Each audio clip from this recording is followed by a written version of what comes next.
Different's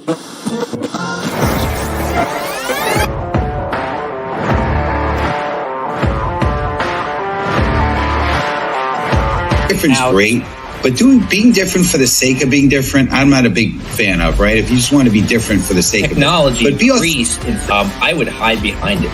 And you start to hear some of their challenges, and yes, because it speaks to the core of who you are and what drives you forward. Because what makes you different is what drives you.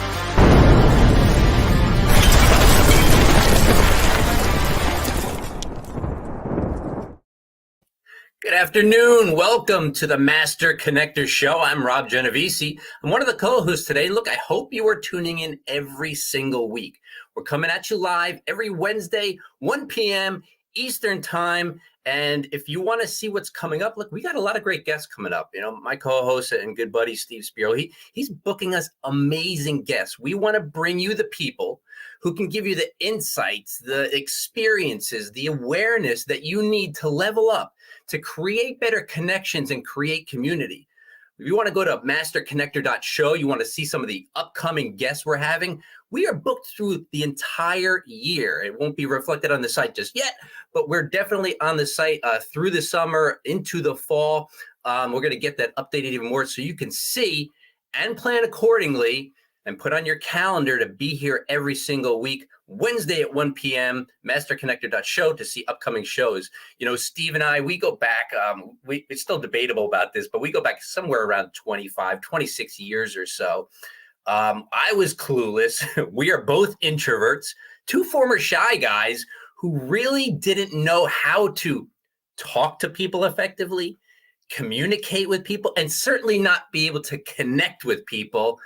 But today we have come a long way. Personal journeys, our paths diverged at one point, came together through networking, and now we're doing the show together. And Steve is the Master Connector. Now, through what we've learned, the people we've met, the books we've read, the mentors we've listened to, we have learned to connect with people. And, you know, I'd like to say that I am a Master Connector, but there is only one, the Master Connector, and that is my buddy, Steve Spiro. Come on, Steve. Let's kick off the show. What's up, Steve? What's going on, Rob? You are a Master Connector. And listen, if you're on the show, you are a Master Connector. You are. I mean, anyone on here can be that. So I appreciate the friendship. Welcome back. We missed not having you on the show with us yesterday, but we're glad last week, but we're glad that you're with us today. So amazing. 25, 26, 27 years. It's still amazing. And the transformation I've seen in you has been incredible. So I just appreciate you, buddy.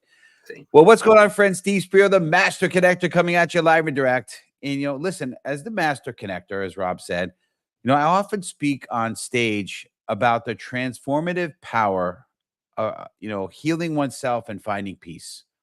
And, you know, one of the topics that can really hold us back is forgiveness. And not just of others, but often of ourselves.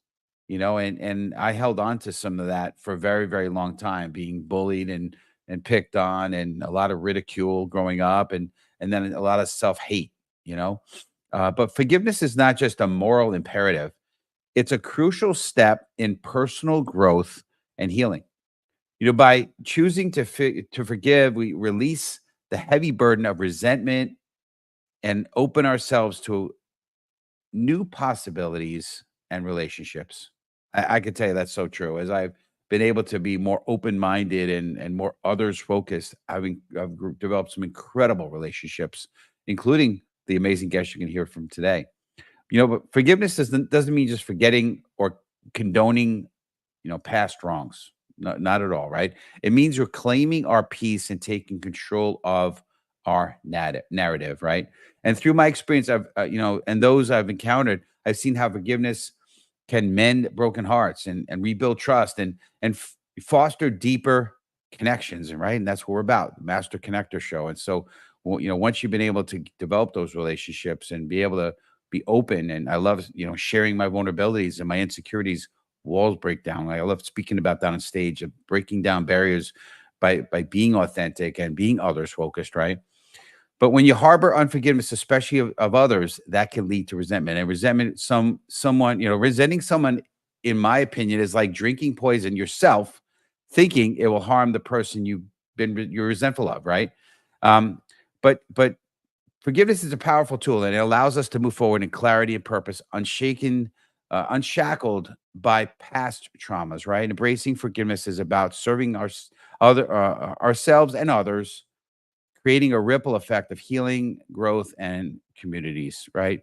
So I'm gonna have Rob introduce our guest, but before we do that, I just want to say, listen, we appreciate you, Greg. Great seeing you here, sir.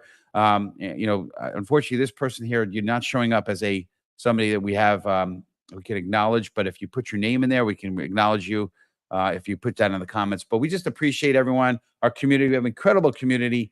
Get in the comments, connect with each other. We don't believe in LinkedIn lurkers. We believe in LinkedIn participants. So get in, connect with each other. Make sure you're, again, this is about this connection, this Master Connector show. So get in, connect with each other. Let us know what city, what state, what country you're from, if you're from another country. And yeah, we'd love to hear from you. Any questions, any things you'd like to hear from our amazing speaker, please feel free to throw that into the comments. But in the meantime, I'm going to have my amazing guest, my amazing co-host come in to introduce the guest. So type in hashtag let's go. And by the way, hello, Yolanda from Texas. So appreciate you. Anyway, Rob G, Thanks, buddy. Appreciate it. It's like I was saying earlier, we have amazing guests on this show. And it's one of the reasons I wanted to do this with Steve, to connect with people who are making things happen, accomplishing things, doing things that create positive effect in other people's lives. So today, get ready, buckle in, because we got an amazing guest. Maria Trusa is an author, entrepreneur, and social activist. She's the CEO of Forme Medical Center and the founder of Yo Digo No Mas, a nonprofit organization which raises awareness of the high prevalence of child sexual and provides support through prevention and education to break the silence and the cycle of child sexual abuse for survivors and families to begin their healing journeys. She's also the co-founder of Forgiveness to Live, a program where she helps women rewrite their stories by coming face to face with the hidden triggers that are holding them back in life. Please welcome to the show, Maria Trusa. Hey, Maria. Hi, Rob. Thank you. Hi, Steve. Thank you so much for having me here. What an honor. Thank you. It is our honor to have you on our show, but thank you. We appreciate that. We know our community, our audience is going to be blessed by hearing you. So where do you hail from? I think you're in Nueva York, person like that.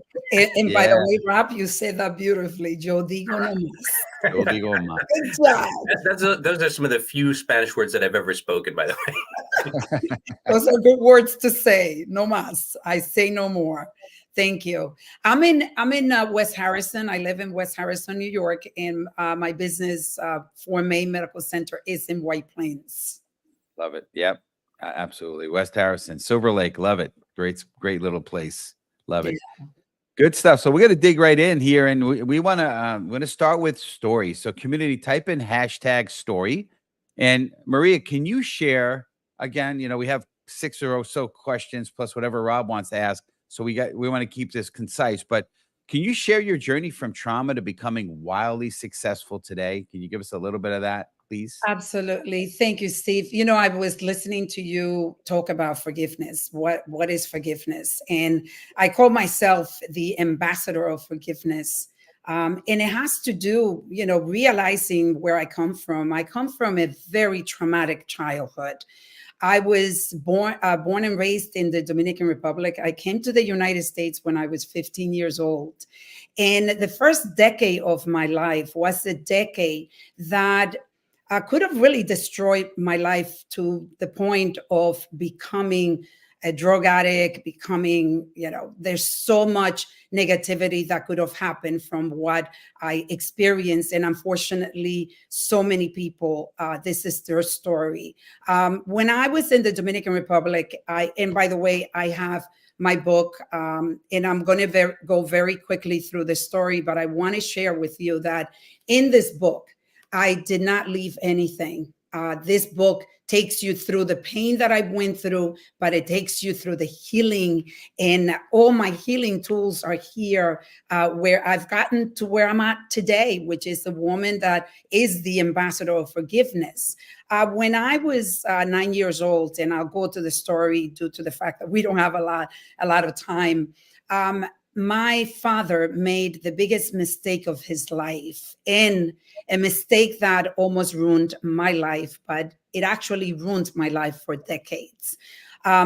He came in the middle of the night, and I come from a very, very small town in the Dominican Republic. And in the middle of the night, he was taking my little brother that was 4 years old with his friend, who was a witchcraft man, El Brujo, as we called him in the DR. I took my little brother from my father's arm, and my father took me. My father left me with El Brujo. And, it's so interesting because I tell the story over 600 times, but I got to tell you, the body keeps the score, because as I'm sharing the story with you, I'm feeling my heart rate go faster and feeling heat. But it is important for me to tell the story because this is the story, like I said, of millions of children, and I have become the voice for the voiceless. My father left me there and went home to sleep. El Brujo took me to the place where he did witchcraft and forced me to drink a bottle of whiskey at the age of 9. I could have died from the whiskey. But the whiskey became a savior for me, because what was about to happen, if I was completely aware of everything, I don't know if I'd be here speaking with you today, because the man brutally raped me. He took me to a motel and raped me the whole night, to the point that when I woke up in the morning, I couldn't walk. I couldn't walk, and I thought I was dying. I ended up having to have surgery. I had my right ovary got twisted in my fallopian tubes. And that started the journey of pain for me. At the age of 9, I wanted to die. I know that if I knew how to do it, I would have done it, because I realized that when you feel that you're in a tunnel of darkness, that there is just no way that you're going to get out, the pain was too great for me. I wanted the floor to suck me and just bury me. I wanted to be buried. That's how much pain I was in. And that journey started decades of life of making decisions that really were toxic. When it came to men, I was abused by my ex-husband. I got married at the age of 17. I chose a man based on the title that I was giving, and my father gave me a title without realizing that I was worthless.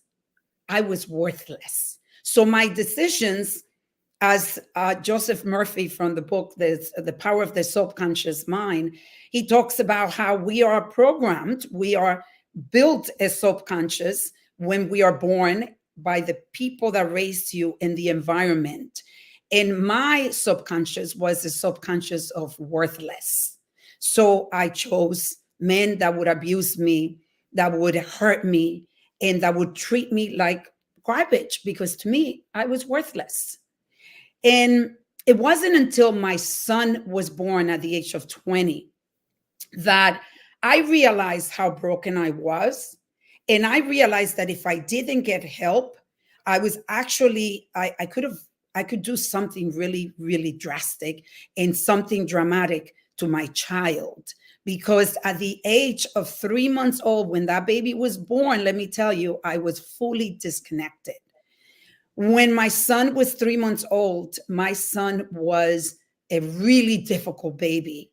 And now I am working, I am cleaning, I'm doing everything, and I'm taking care of this baby at night. And one night, my son would not stop crying. And I took my baby and I threw him in the bed, and my baby fell on the floor. And that story hurts to say it. My son is now 40 years old, and my son knows the story. My son has heard me tell the story, and my son has forgiven me, and I forgive him myself, because he actually became the catalyst for my healing. That's when my healing started. And I tell the story, Stephen, Rob, because you see, we're all capable of good, bad, and ugly. Every single one of us. And I realize that's why I have so much compassion for people, because I said to myself, if I am this, what I consider myself a Christian woman, a good woman, and I could do this to my child, I had an out-of-body experience. And I thank God that that actually happened, because the woman that I am today started there. My healing started there. And I know I've said a lot. And for those of you that are watching that, I know I triggered many people, because this story is a different version, but the story of sexual abuse of children is a story that unfortunately is a silent pandemic, as I call it, because we don't talk about it. And I'm sorry if I triggered you, but I've said a lot, so I'm open for other questions. So, Yeah. first of all, Maria, thank you for sharing the tragedy of your life. But I wanna hone in on something, because we really want to give value and give insight to the audience, and that's a lot of times when I hear tragic stories, there's an epiphany, there's a turning point, there's a moment in time, might be a decision time, that a person can either choose to continue down the destructive path, or the path that leads them towards, further self-destruction, or to change things around. We've all heard the stories of two people from the inner city, came from the same neighborhood. One goes on to be a financial and public success. The other one ends up in prison for the rest of their life. They both came from the same environment. So what's the difference? And we hear the stories of, one said, well, what could you expect? That's all I know. And the other said, what could you expect? I had to get out of there. So are you saying at the moment when you threw your baby down and you fell to the floor, was that the moment when you realized, hey, I have to make a change? Was that what triggered it? Definitely. I did not recognize that woman. I realized how my past was actually showing up, because one thing that we do, Rob, is that we think our traumas are not with us, because we say, well, I left the DR, the doors of JF Kennedy opened, and I am never speaking about my story ever again. But my story was with me. My trauma was with me. I had not even thought of resolving this trauma. I did not really get therapy. I was a broken woman, and my son was that accelerator. And we all get accelerators in our lives, but sometimes we are so broken that we don't even see them. So yes, that was a turning point for me. It doesn't mean that I healed that moment. I became aware, and I decided that I was not going to continue being a victim, that I was going to be a creator. So my focus became, how do I heal? How do I not blame people? How do I just focus on what do I need to do so that this child has a better chance than I did? I love it. I love it. I appreciate that big time. And thanks, Rob, for bringing that out, which really leads me to a question. I want to dig in on this, and you're kind of touching on it. So I want to kind of dig a little deeper. So community, type in the hashtag advice, because I want to talk about, what advice do you have for individuals that are struggling to forgive and to move past their own traumas, right? I know you had, that epiphany, but what's some things, tangible things you might be able to pass on to the community? It is critical that you reconnect with your inner child. You see, every decision, if you're in a place where you don't feel connected, you don't feel, you feel the resentment, you feel that you're stuck in this tunnel of darkness, as I call it, where, sometimes you see a little bit of light seeping through, but most of the time there's darkness. You need to forgive to live. So when we are forgiving for ourselves. And people tell me, well, how do you start? You decide that you no longer want to be stuck in darkness, that you are making this decision for yourself. And in order for you to really start digging and understanding what actions are you doing today, that your inner child is the one that's driving, because we think that we as adults are making the decisions, but until you really dig in and connect to your inner child, you are not understanding what is happening in your life and why you're getting the results. So connect to your inner child. That is critical. People say to me, well, how could you tell me to forgive? Because what happened to me was horrible. Like this is, how do I, you're not saying that. And I love, you were talking about that. Both of you were talking about, it's not like you're saying that it's okay what happened to you. No, what happened to me should have never happened. I had zero control. My father had the control. But what I have control of is how I show up today for me. How do I live a limitless life by being able to forgive so that I can live? It's a choice. Forgiveness is a choice. And once you choose, and I have to say that I actually was very blessed, because my father, this book is dedicated to him as well. And many people say to me, how could you do that? How could you forgive your dad? Well, for years I didn't. But when my son was born a year later, I get a call from my uncle saying, your dad, I've never saw my dad after 9, never. My dad, I got a call that he was dying. He had a brain tumor. And my father I wrote to my uncle in his dying bed, could you please call Maria and ask her for forgiveness?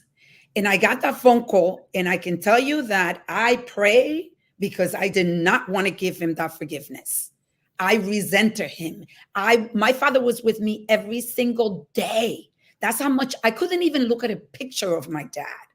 And that day, when I was asked, I pray, and I found it within my heart to let him go in peace. And I forgave him. And a few minutes later, I get a call from my uncle saying, my father's last tears were the tears of my forgiveness. He went in peace, but he didn't take that peace with him. He left it with me. And I remember that moment. It was like turning the light on. And I was like, wow. If I could forgive my dad, then I could forgive myself for doing what I did to my son. And that started the forgiveness for me. And I can tell you that I live forgiveness every single day. And the beauty of living a life that is full of forgiveness is that I am so focused. I am laser focused, because I do not allow the resentment, the hate, the anger, all of those negative emotions are not taking over any real estate in my brain or my body. Maria, I just want to interrupt for a second, because it sounds like what you're saying is in the face of that kind of tragedy, you can't go on to live your best life without forgiving those who hurt us, or even ourselves for what we've done, even if nobody knows about it, right? In our own mind, you cannot go on. You cannot achieve and accomplish unless you forgive. Is that what you're saying? Completely. If you want to have a limitless life, if you want to be more successful, if you want to be an entrepreneur that is thriving, you need to connect with your inner child. That inner child, you have to connect and let that inner child know that you are forgiving. That you are forgiving the people that hurt you, that you're taking care. I'm responsible now. I'm taking care of you. When you do this, you will live a limitless life. I mean, think about those of you that are watching. Think about how much how much energy you're spending with those negative emotions because you decide that you're going to continue. I don't blame my dad for anything else that is happening in my life today. I don't blame my ex-husband for all the things that I went through. My ex-husband, I reconciled with my ex-husband. I've been married twice. So you could see that the healing continues. And I spent a lot of time for the past year working on my relationship with men because I realized that I chose them. So when you take responsibility and you say, I am responsible for the results that I'm getting in my life today. And in order for me to get different results, I got to do something different. And if I hold on to the anger, to the resentment, to the envy, to the judgment, then I am not living my limitless life. The takeaway there that I took, and I think this is key for everybody because, we've all got baggage, right? Some more than others. But what you said is, I am responsible. Yeah. Dot. Right. Because I know I had played that game. It's like, well, you don't know what I went through. You don't know what I was. You don't know what, it doesn't matter, right? It's only up to us. So I am responsible for getting past whatever is holding me back. So I thought that was a great takeaway. Thank you, Maria. Absolutely. Great takeaway. And, I've also, heard this, you're either a victim or a victor, right?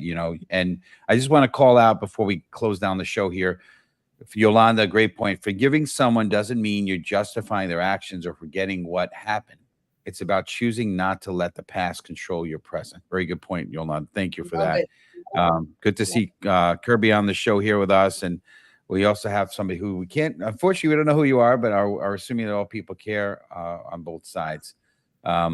So one thing I just want to say as we wrap up, right? So this has been great. And, my perspective, again, not trying to compare in any way how horrific you went through. I was bullied and picked on, not the same.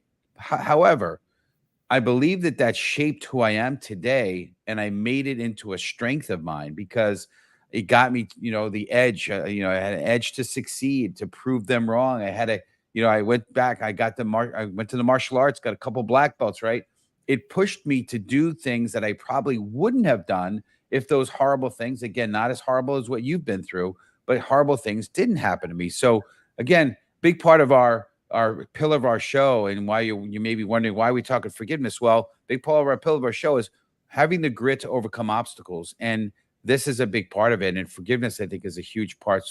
So we really appreciate you, Maria. Thank you for having blessing our community with this for sure, with your message. And looks like somebody's acknowledging it. So I think it's Greg. Things that I need to say, Steve, to what you said. Number one is every trauma is your individual trauma.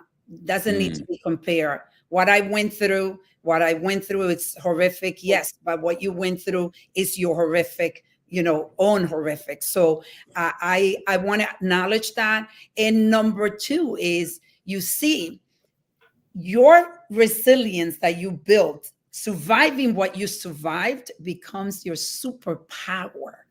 I am Superwoman. I'm Wonder Woman because to me, I'm able to disconnect from emotions. That was one of the things that I did, but I do it consciously. I do it very aware that I'm going to bring my little girl because she is a resilient cookie, and she comes out and I disconnect, but then I connect. And that becomes a superpower. So thank you, Maria. So listen, for our audience, you're going to be glad you tuned in today because Maria is about to tell you something. She's got a giveaway for you guys, something to help you, bless you even further past this show. Maria, why don't you tell our audience what you're offering? So I'm going to give 3 books to the first 3 people that connect with me in LinkedIn. And I'm going to autograph them and send them to you. So privately, you'll be able to send me your address and I will send it to you. And this book is the donations. When you buy this book, which I would recommend to all of you, this has been called a life guide by CNN, Univision, Telemundo. And I want to tell you, it's both in Spanish and English. And in this book, I am donating all the proceeds to the movement that is fighting against sexual abuse of children and protecting the innocence of our children. Thank you guys so much. Marie, what's the best way for our community to reach you? Is it LinkedIn, or do you have a website? What's the best way? And when they go on LinkedIn, you'll see the authenticity that my posts are very authentic. I have a website, mariatrussat.org, and I'm on Facebook, Instagram, you name it. You can Google me and you'll see all the stuff that I'm doing. Well, we really appreciate you being on the show. We're going to have you go into the green room, but thank you again for amazing conversation. Robbie G? Yeah, amazing, right? My gosh. What a powerful story. And I know we were only scratching the surface, but look, we got to cram in what we can cram in this time, but we know for sure Maria has helped people for sure. Yeah, no doubt. Well, I'm just going to jump right to this, right? And I just want to say thank you for the community. You make this show. We appreciate you in a major, mighty way. Next week, by the way, incredible. I am so pumped. This is a hero of mine. I read his book 15, 20 years ago, The Courage to Succeed. Ruben Gonzalez. He's a 4-time Olympian. Incredible. Started his Olympic journey at, I think, 21 years old. Incredible, man. You don't want to miss the show. Obviously, I'm glad you got to see Maria. But next week, same bad time, same bad channel.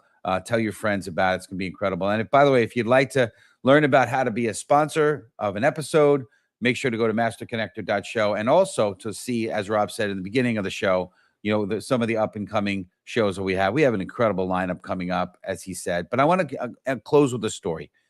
Elizabeth Smart, who was kidnapped and held captive for 9 months, chose to forgive her captors after being rescued. Her remarkable strength and decision to focus on advocacy, working for child safety and recovery have inspired many to find resilience and hope after trauma. Elizabeth's story shows how forgiveness and moving forward can transform personal suffering into a powerful source of inspiration for others. Remember, let's go inspire people. Let's be the light, and we'll see you next week. Appreciate you guys. And you just got to hear some of their challenges, and yes, because it speaks to the core of who you are and what drives you forward. Because what makes you different is what drives you.